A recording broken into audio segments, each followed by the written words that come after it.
বন্যার পরবর্তী সময় দ্রব্যমূল্য অনেকটা বৃদ্ধি পেয়েছে শান্তির বাজারে। কিছু সংখ্যক অসাধু ব্যবসায়ী পেঁয়াজ, আলু সহ বিভিন্ন দ্রব্য সামগ্রী বেশি মূল্যে বিক্রি করছে।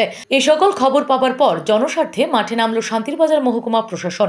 বৃহস্পতিবার সন্ধ্যাবেলায় শান্তির বাজার শহরে বিভিন্ন দোকানে মহকুমা প্রশাসন এবং খাদ্য দপ্তরের যৌথ উদ্যোগে বিশেষ অভিযান চালানো হয়।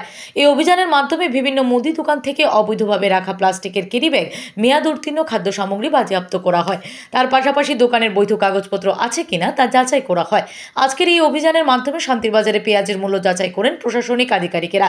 যে সকল অসাধু ব্যবসায়ী দ্রব্যমূল্য বেশি রাখছেন এবং যে সকল দোকানে প্লাস্টিক এবং মেয়াদ উত্তীর্ণ খাদ্য সামগ্রী পেয়েছে তাদের বিরুদ্ধে আইনি পদক্ষেপ নেওয়া হয়।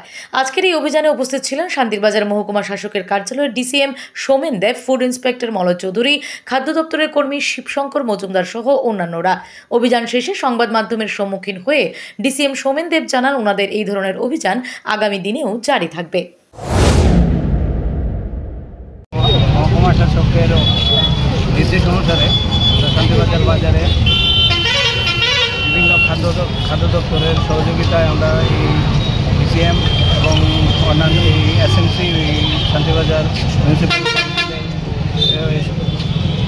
এমপ্লয়িরা সবাই মিলে আমরা এই শান্তিবাজার বাজারে একটু রেড কন্ডাক্ট করি এবং বিভিন্ন দোকানে আমরা পরিদর্শন করি এবং দেখলাম যে ওই দোকানে যারা যারা এক্সপায়ারি ডেট চলে গিয়েছে এবং সিঙ্গেল ইউজ প্লাস্টিক তার এগেইনস্টে ফাইন করা হয়েছে